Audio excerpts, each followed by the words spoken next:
Today I'm going to show you how to make Puerto Rican coquito so you can give to your family and friends on Memorial Weekend. Come, let me show you this pasito a pasito. First, we're going to need a pot. We're going to make a tea for our coquito, so we're going to need 1 cup of water. We're going to add 3 cinnamon sticks, 2 star anise, and like 5 cloves. Now we're going to bring this to a boil. While our tea comes to a boil for like 3 minutes, we're going to need 2 cans of coconut milk. We're going to add this to our blender. We're going to add 1 can of evaporated milk. And we're going to add 1 can of condensed milk. Yummy. We're going to add 1 can of cream of coconut,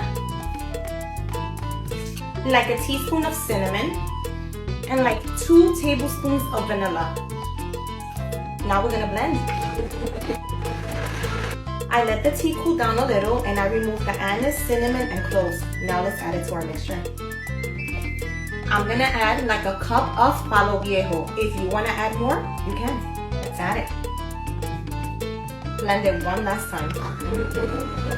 Our coquito is ready.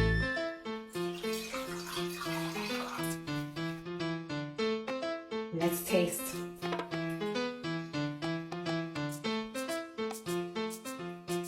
Qué ricura. Wow.